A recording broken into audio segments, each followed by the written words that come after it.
Bonjour les frères et sœurs. Avant de démarrer, j'ai une petite surprise à faire, à moitié une surprise. Je reviens dans le cadre, ne vous inquiétez pas. Bon anniversaire à Edith. Voilà. J'ai eu à cœur de faire ça parce que c'est une sœur que j'apprécie beaucoup et je voulais vous révéler un grand secret. Vous savez que ça fait plusieurs années que quand Edith rentre quelque part et que je suis présent, je vous dis faites gaffe Edith. Mais c'est pas à vous que je m'adresse, c'est au diable, aux démons et à tous ces sbires. C'est eux, faites gaffe, Edith arrive. Et je crois qu'on est là ensemble et on a des choses à faire ensemble. Aujourd'hui, le sujet que le Seigneur m'a mis à cœur. Oups, c'est tombé, c'est normal, il faut en éliminer une partie. C'est impossible. Avec le I et le M qui sont en train de se désagréger petit à petit. Donc ça revient un peu à ce qu'on disait juste avant. On a des contraintes dans la vie qui font que ce qui est carrément possible nous paraît impossible certaines fois. Mais grâce au Seigneur qui nous renouvelle, eh bien, ça devient possible et ça rend d'autres choses encore possibles. C'est une roue qui sans fin. Je vais vous demander de lire dans Marc 9, 23. Si tu peux, tout est possible à celui qui croit. Donc, par la grâce de notre Seigneur Jésus-Christ, nous sommes sauvés, car nous avons cru à son sacrifice pur et complet sur la croix pour chacun d'entre nous, selon ce qu'on a suivi, Jean 3, 16. Il s'est révélé à chacun d'entre nous, et par cette révélation, cette pierre sur laquelle il bâtit son Église, il nous a donné d'appréhender et de voir les choses de son monde, les choses qui sont invisibles, vues de ce monde. La foi, c'est la première manifestation que nous exerçons de notre Seigneur. C'est la première manifestation surnaturelle de notre marche avec Jésus-Christ. Et ce fruit va mûrir, d'autres vont se greffer, pendant que les mauvais fruits qui étaient en nous, qui étaient là, vont eux disparaître petit à petit, ces mauvaises choses, ce goudron qui est collé à nous, ces mouches, qui vont partir petit à petit. En français, notre belle langue permet de lire ce verset de deux façons différentes. Donc tout est possible à celui qui croit, dans le sens premier, que tout le monde comprend, c'est celui de la foi. Je crois. Mais aussi, je crois dans le sens qui vient du verbe croître. Donc je ne sais pas si vous avez déjà observé, je pense que oui pour la plupart d'entre vous. Si je vous donnais un défi entre une petite graine d'herbe ou de quoi que ce soit, contre une masse de goudron, vu qu'on parlait de pétrole et de laquelle gagne, laquelle est la plus forte, on dirait le béton, le goudron, d'un premier abord. Mais regardez souvent, je pense que vous l'avez constaté, ces masses de goudron ou de béton déformées par l'air qui arrive et qui sort et qui ressort. Eh bien, avec nous, c'est pareil.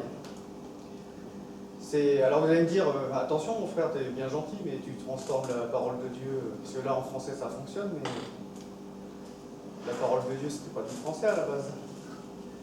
Et bien dans le texte originel, le verbe croire se dit pitsi, donc c'est dans la Strong en grec. Et pitsi est synonyme de aman en hébreu. Et cet aman est utilisé entre autres, donc je vous donne juste un exemple pour montrer que la signification est vraie aussi, dans Esther 2.7. J'ai mis salut Esther, donc salut Esther. Il y avait salut 2 Esther, mais la première est là, donc excuse-moi pour la deuxième, mais tu sais qui tu es. Donc Esther 2.7, Mardoché avait Aman, donc en traduction française, élevé sa cousine Hadassa, c'est-à-dire Esther, orpheline de père et de mère. Ici, Aman signifie élever, et c'est juste, il nous fait croître, il nous élève, et c'est précisément pour cela que dans la foi, que sans la foi, il nous est impossible de lui être agréable. Dans Hébreux 11.6, on peut lire Or, sans la foi, il est impossible de lui être agréable, car celui qui s'approche de Dieu doit croire qu'il existe et qu'il récompense ceux qui le cherchent. Il existe deux façons de vivre sans la foi. Excusez-moi. La première, c'est la version froide. C'est ne pas croire tout simplement. Je n'ai pas la foi, je ne crois pas. La seconde est plus subtile, c'est la version tiède. C'est une foi, mais elle est mélangée. C'est une mauvaise foi. C'est l'IM qui rend les choses possibles impossibles. Donc ce I-là et ce M-là qui font que ce qui normalement est possible ne l'est plus. Et cet IM, donc le I, c'est quoi? C'est notre intelligence, notre raisonnement, qui par notre expérience nous mène à rendre des décisions non conformes à la parole du Seigneur. Et le M, c'est notre adversaire, c'est le malin, qui, comme il l'a fait au Jardin d'Éden, il change de très peu la parole de Dieu, mais assez pour l'en détourner. Lisons dans 1 Samuel 13, 8, 14, pour illustrer ce que je viens de vous apporter. Donc il s'agit de Saül, attendit 7 jours le rendez-vous fixé par Samuel, le prophète. Celui-ci n'arrivant pas, les soldats commencèrent à abandonner Saül et à se disperser. Alors Saül dit, « Amenez-moi les bêtes de l'holocauste et des sacrifices de communion. » Et il offrit lui-même l'holocauste. Au moment où il achevait de l'offrir, Samuel arriva. Saül alla à sa rencontre pour le saluer. Samuel lui demanda, « Qu'as-tu fait » Saül lui répondit, « Quand j'ai vu que mes soldats se dispersaient loin de moi et que tu n'arrivais pas au rendez-vous fixé et que les Philistins étaient concentrés à Micmar, je pense que ça se prononce comme ça, je me suis dit, les Philistins vont tomber sur moi à Gilgal, j'ai pensé à toi l'autre jour, avant que j'aie pu implorer l'Éternel. Alors je me suis fait violence et j'ai offert l'holocauste. Samuel dit à Saül, tu as agi comme un insensé, tu n'as pas obéi au commandement que l'Éternel ton Dieu t'avait donné. Si tu l'avais fait, l'Éternel aurait affermi ton autorité royale sur Israël et il aurait fait en sorte que tes descendants y gardent pour toujours la royauté. Mais, puisque tu as désobéi aux ordres de l'Éternel, ta royauté ne subsistera pas. L'Éternel a décidé de se chercher un homme qui corresponde à ses désirs et de l'établir chef de son peuple. Il s'agit bien sûr de David. Vous voyez le doute qui s'est immiscé en Saül. Saül, il voit que les circonstances ne se présentent pas comme prévu. Samuel devait arriver plus tôt, il n'arrive pas, il commence à prendre peur. Et comme lui dit Samuel, il a agi comme un insensé. Avez-vous noté que lui-même, Saül dit, je me suis fait violence. Il s'est fait violence, il est allé contre ce qu'il fallait, il le savait en plus. Il savait qu'il ne fallait pas faire de cette façon-là. Il s'est limité. Il a rendu une chose qui était possible, impossible. Il a douté de quelque chose alors que ça lui était promis. Pourtant, la promesse de notre Seigneur lui avait été annoncée. Mais face aux événements visibles, il a pris peur et a mis de côté la foi, les choses de l'invisible, et sans la foi, il est impossible de lui être agréable. En agissant ainsi, il s'est coupé de l'arbre de vie. En pensant qu'il était loin de Dieu, il s'est imaginé qu'il pouvait agir ainsi, mais pas du tout. Pour ma part, j'ai vécu la même situation dans l'église où nous étions. Nous avons eu plusieurs avertissements de notre Seigneur, et à chaque fois, je ne les ai pas reçus comme tels. Et j'étais d'ailleurs pas le seul, on était pour la plupart dans ce cas-là. Le premier avertissement a eu lieu lors du départ de le premier couple qui est parti. C'est lorsqu'une nouvelle doctrine a été instaurée dans notre église. Il y a eu une prophétie de leur part, nous mettant en garde. C'est vrai que je ne l'ai pas prise au sérieux à l'époque. Je ne sais pas si vous vous rappelez, mais c'était ce double enseignement avec au rez-de-chaussée un enseignement juste et au sous-sol un enseignement faux. Et voilà, j'ai eu cette mauvaise foi pour de fausses raisons de croire que ce qui était apporté là était faux. Donc ces fausses raisons étaient pour ma part obéir au pasteur ou ce qu'on faisait là, vu que je le faisais avec amour, même si c'était faux, Dieu comprendrait. Et beaucoup d'autres raisons. Donc chacun, on a nos justes raisons, entre guillemets, pour faire des choses qui ne le sont pas. Comme une expression française dit, c'est l'enfer est pavé de bonnes intentions. Je vois un peu, c'est les V de l'INDF. J'ai d'ailleurs eu à ce sujet d'autres appels du pied par mon frère Alain, qui lui, sur ce coup-là, non, c'était niette, ça passait pas. Il savait au profond de son cœur que c'était pas juste. Je l'ai aussi par notre frère africain qui lui n'a jamais fait ça, et plusieurs fois il m'a dit, mais tu sais, cette partie de texte-là, ça concerne pas du tout ça, mais ça concernait la résurrection. Mais à l'époque, voilà, c'était pas le moment de le voir, quoi. Après, c'est pas un jugement que je fais, hein, j'étais dans l'erreur, mais Dieu avait un moment pour moi, et puis après, soit selon ce qu'il allait me montrer, je m'endurcissais ou pas, mais c'est pour ça qu'il faut rester toujours dans la confiance que le Seigneur, il pourvoit vraiment à chacun de nos besoins. Donc malgré ces fausses raisons, j'ai continué dans mes mauvaises voies, mais le Seigneur connaissait mon cœur pour lui. Et quelques temps plus tard, il a ouvert les yeux à mon épouse et moi-même sur d'autres choses à rétablir, et ça nous a mené à quitter l'Église. Mais on a toujours, notre Seigneur nous a mis à cœur toujours de rester en contact, parce qu'on savait que nos cœurs étaient là avec nous. Donc malgré le peu d'enthousiasme à l'époque quand nous venions à l'église, évident de certaines personnes, sans parler des choses qui étaient dites derrière nous, sur nous, qui n'étaient pas forcément vraies, voire fausses, voire très fausses, on a continué à venir, à vous accompagner, parce qu'on savait que c'était juste et que des choses allaient être rétablies. Vous pourrez lire d'ailleurs Ésaïe 30, 15. Rappelez-vous aussi, lorsque ce frère est venu et a prophétisé longuement avec notre pasteur à l'époque. Donc pour ce qui est de cette personne, je ne la connais pas, je ne sais pas où il en est avec le Seigneur. Ce que je sais juste, c'est qu'une prophétie est reconnue juste si elle s'accomplit. Et à cette époque, cette prophétie, donc il est venu auprès de notre pasteur, et il a dit à notre pasteur, voilà ce qu'il avait reçu de la part du Seigneur, et si vous écoutez cela, ça dure plus de 40 minutes, et on peut dire qu'il l'a repris avec douceur. Il lui disait clairement, c'est arrête de consacrer ton temps à ces livres, consacre ton temps à ces diamants que j'ai mis à ta disposition. Et si tu ne le fais pas, eh bien que l'Église serait dispersée. Je crois qu'aujourd'hui, on peut dire que malheureusement, cette prophétie est accomplie. Et comme à l'époque, aujourd'hui, notre frère Eric, inspiré par le Seigneur, a apporté plusieurs messages, dont le plus important, qui a révélé les choses, c'est celui qui a un an jour pour jour à quelques jours près. Et ce message-là a aussi été rejeté. Est-ce que je me réjouis? Est-ce que nous nous réjouissons de ce rejet? Bien sûr que non.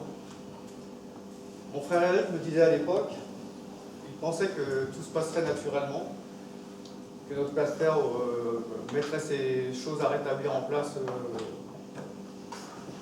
normalement, qu'il n'y avait rien, parce qu'il ne s'agissait pas du tout de le mettre à part, c'était juste de remettre des choses au point et de réorganiser tel que le Seigneur veut que son Église le soit.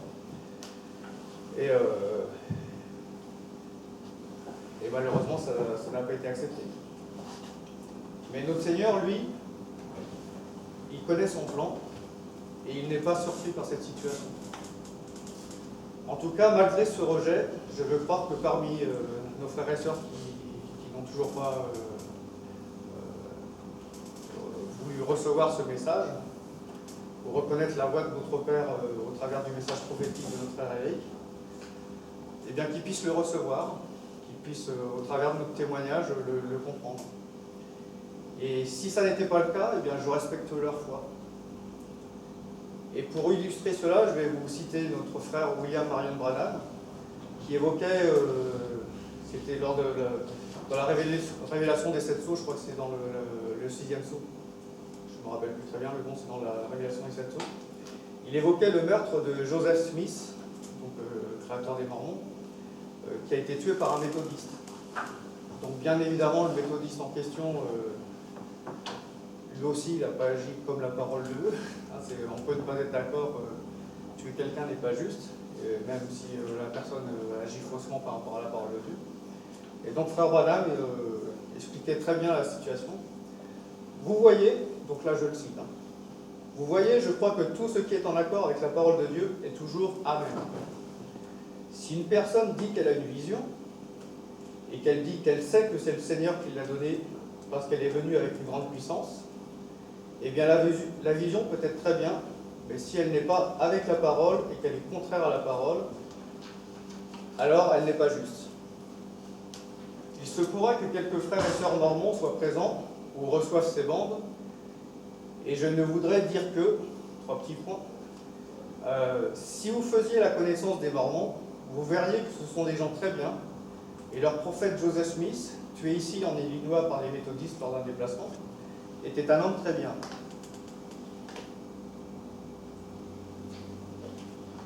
Je vois qu'il avait bu au même moment. Non, je plaisante. En ce qui concerne sa vision, je ne doute pas le moins du monde qu'il ait eu cette vision. Je crois qu'il était sincère, mais sa vision était contraire à l'Écriture. Il fallut par conséquent qu'il composât une Bible des Mormons pour arriver à son but. Pour moi, c'est cette Bible qui est la parole. Je vous le dis, c'est ceci la parole. Voilà.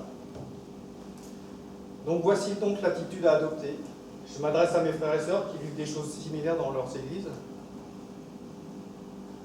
Il faut avoir cette attitude juste. Voilà, c'est l'autre, il n'a pas la même vision des choses, il pense avoir reçu des choses. Même si on ne pense pas que ce soit juste, on respecte leur foi, ils la vivent. Et Dieu, s'ils doivent changer leur voie, Dieu les fera changer. Il n'y a pas de souci à vivre une autre foi que la nôtre. Donc priez pour vos frères et sœurs que vous pensez égarés, qu'ils retrouvent le bon chemin, et que de leur côté, pensant que c'est vous ou nous qui sommes dans l'erreur, eh bien qu'ils aient la même attitude, sans ressentiment ou autre mauvaise pensée envers nous. Car ce chemin, nous y avons marché, nous avions aussi besoin de repentance, et nous l'avons fait. Nous avions pris conscience que les vases que nous sommes avaient été souillés. J'ai moi-même demandé pardon pour la blessure occasionnée lors de notre départ, publiquement, non pas d'être parti, parce que ça, cela était juste, mais de la peine que vous avez subie lors de notre départ. Il en est de même de ce qu'a reçu notre frère en avril. Pour illustrer cela, je vais vous demander de lire dans 2 Corinthiens 7, 8 à 11. C'est Paul qui Corinthiens. C'est pourquoi, si je vous ai causé de la peine par ma précédente lettre, donc ça pourrait être la même phrase de la part d'Éric par rapport à ce qu'il a envoyé, je ne le regrette pas. Certes, je l'ai d'abord regretté en voyant combien elle vous a attristé sur le moment, mais maintenant, je me réjouis non pas de votre tristesse, mais de ce que cette tristesse vous ait amené à changer d'attitude. Car la tristesse que vous avez éprouvée était bonne aux yeux de Dieu, si bien qu'en fait, nous ne nous avons fait aucun tort.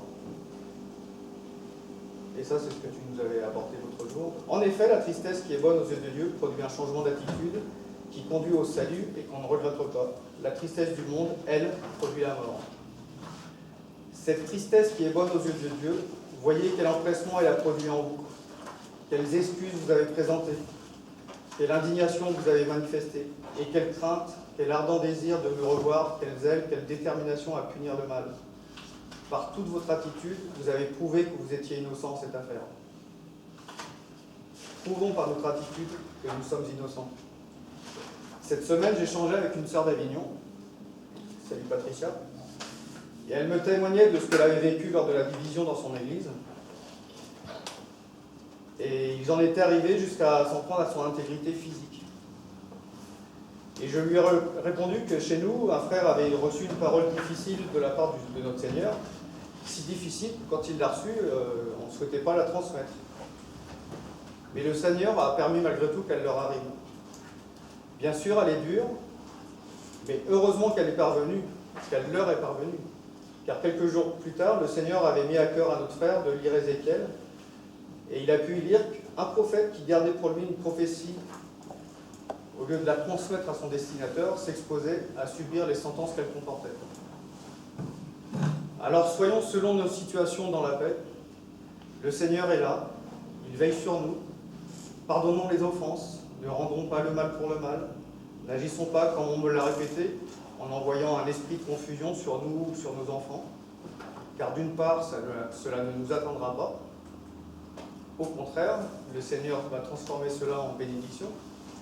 Mais en plus, réfléchissez bien, à quoi sert-il d'envoyer un esprit de confusion sur des personnes déjà confuses?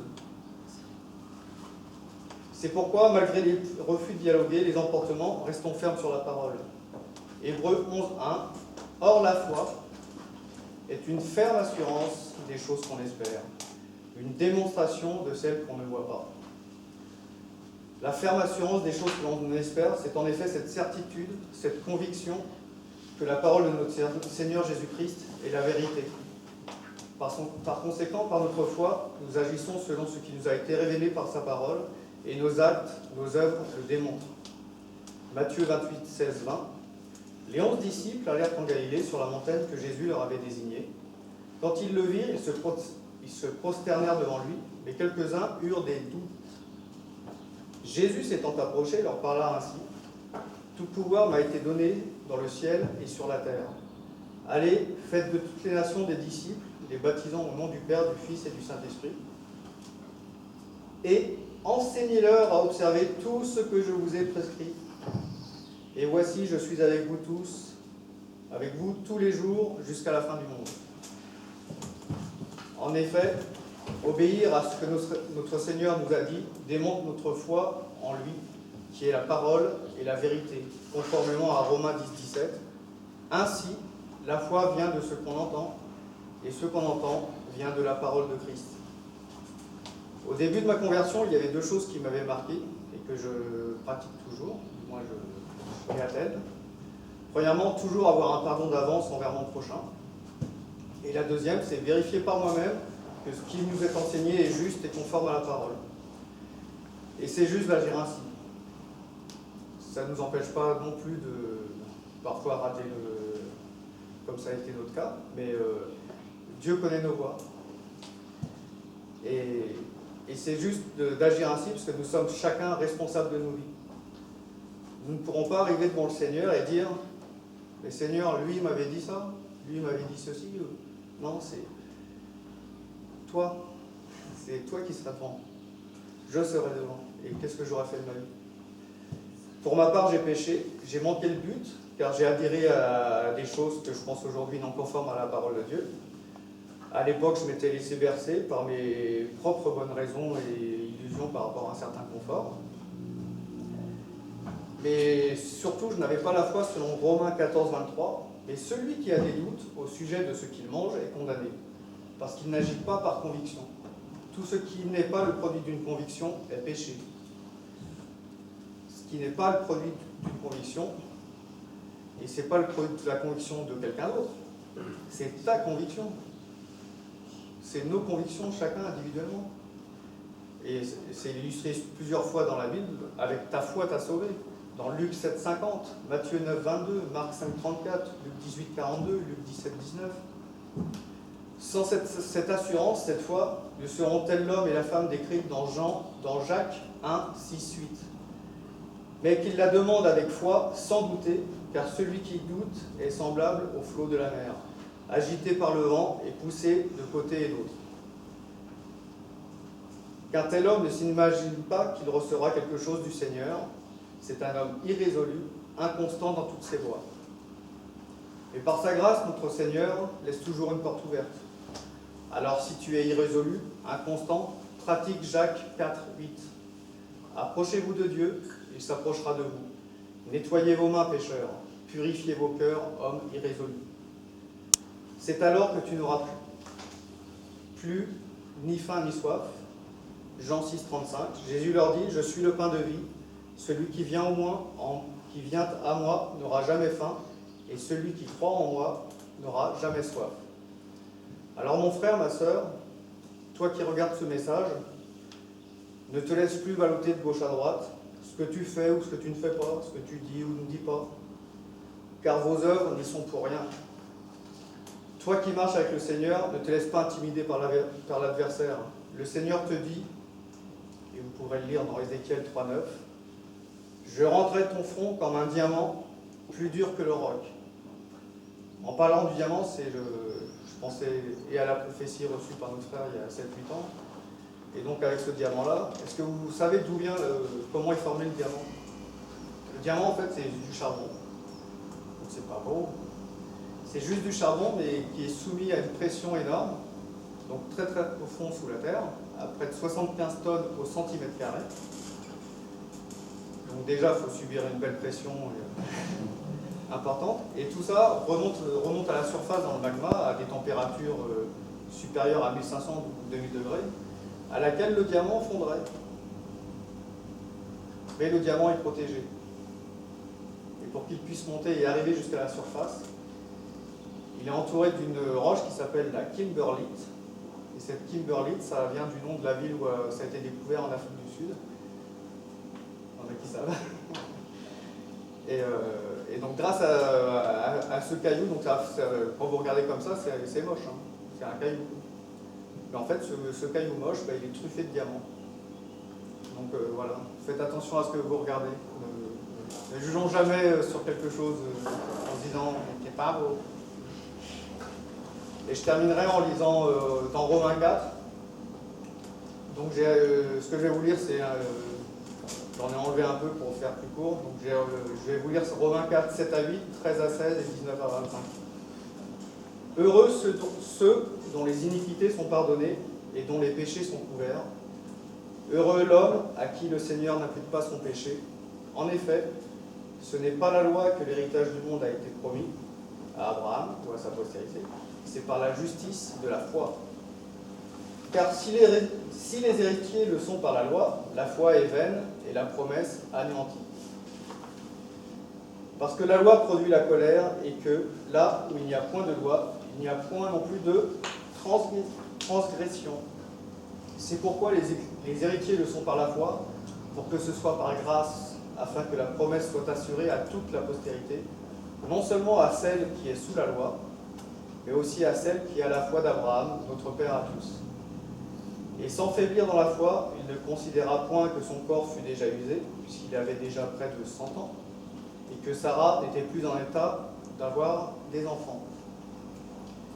Il ne douta point par incrédulité au sujet de la promesse de Dieu, mais il fut fortifié par la foi, donnant gloire à Dieu, et ayant la pleine conviction que ce qu'il promet, il peut aussi l'accomplir. C'est pourquoi cela lui fut imputé à justice. Et ce n'est pas à cause de lui seul qu'il est écrit que cela lui fut imputé, c'est encore à cause de nous, chacun d'entre nous, à qui cela sera imputé, à nous qui croyons en celui qui a ressuscité des morts, Jésus-Christ notre Sauveur, lequel a été livré pour nos enfances et est ressuscité pour notre justification. Amen.